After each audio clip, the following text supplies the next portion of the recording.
হে wait, কাজটা এইভাবে করো না, কাজটা ওইভাবে করো। ওইভাবে কথা বলো না, এইভাবে কথা বলো। এইভাবে হাঁটো, এইভাবে রান্না করো, ওইভাবে উত্তরটা লেখো।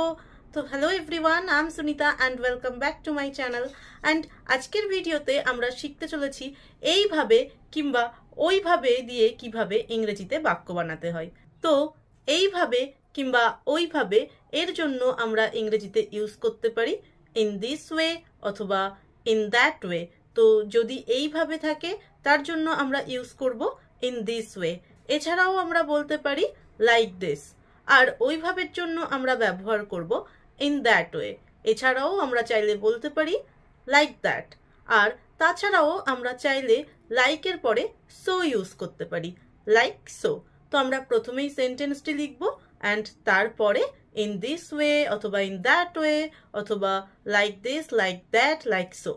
তো কিছু উদাহরণ দিলে আপনাদের বুঝতে সুবিধা হবে। So the first example is এইভাবে লেখো, রাইট ইন দিস ওয়ে অথবা রাইট লাইক দিস অথবা you can say write like so. এইভাবে খাও, ইট ইন দিস ওয়ে অথবা ইট লাইক দিস অথবা ইট লাইক সো। কাজটা ওইভাবে করো, do the work in that way অথবা do the work like that. এইভাবে বলো, say it in this way অথবা সে ইট লাইক দিস অথবা সে ইট লাইক সো। এইভাবে হাঁটো, ওয়াক ইন দিস ওয়ে অথবা ওয়াক লাইক দিস। ওইভাবে রান্না করো, কুক ইন দ্যাট ওয়ে অথবা কুক লাইক দ্যাট। ওইভাবে কথা বলো না। সো এই সেন্টেন্সটির ইংলিশ মিনিং কি হতে পারে অবশ্যই কমেন্ট বক্সে লিখে জানাবেন।